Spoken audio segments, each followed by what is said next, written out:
Hi guys, so as I said in the previous video, David Stern had his question in two parts and I'm going to be answering the second part of the question in this video. If you've missed the first part, I'll have it linked in the description below. It was about the privatisation of the NHS, and this question is going to be about what I think about the new junior doctor contracts.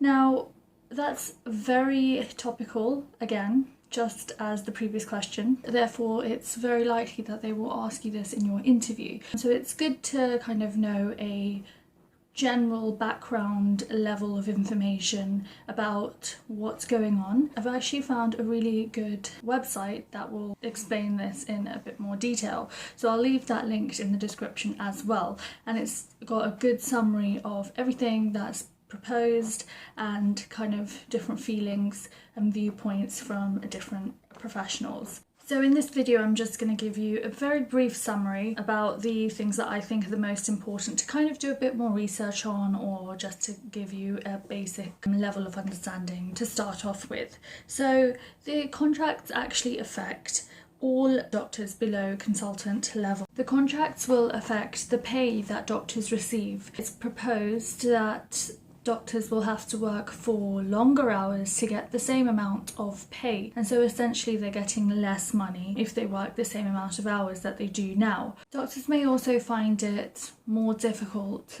to specialise in a certain speciality as compared to another.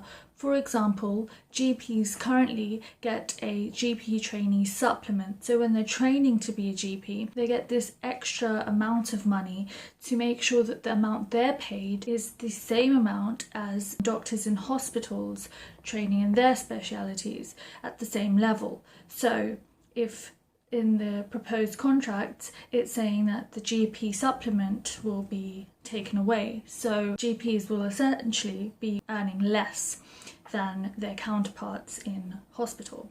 And so this may have a detrimental effect in the amount of doctors that want to specialise to be a GP. And this is quite worrying because already there's a very severe shortage in the number of GP trainees and GPs that we have in this country. Additionally, changing specialities, deciding that you would like to train in something else later on down the line, is going to be made more difficult by these contracts, because you may have to start off at the bottom of the pay ladder, as you may want to call it.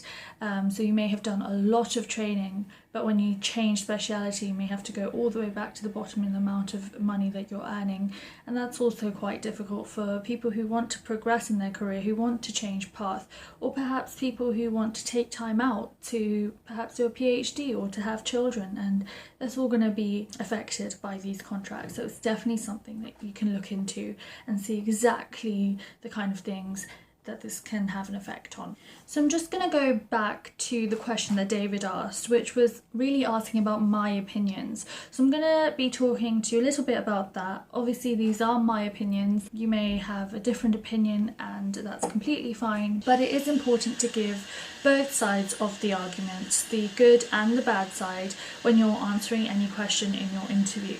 So the good point about the junior doctor contracts is that they're increasing the basic rate of pay. So the amount of money that doctors get per hour for the sociable hours that they work will be increased, and perhaps that's a good thing.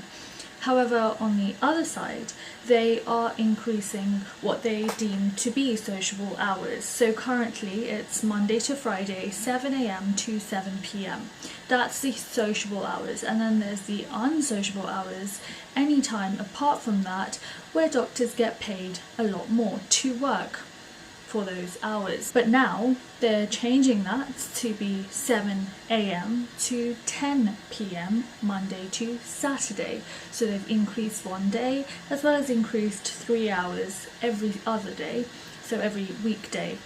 And that perhaps means that doctors will be paid less if they did those unsociable hours before, which are now classed as sociable and therefore are being paid less, even though the basic rate of pay has increased for those hours. In fact, the BMA have calculated that it may mean up to a 30% decrease in the pay that doctors receive.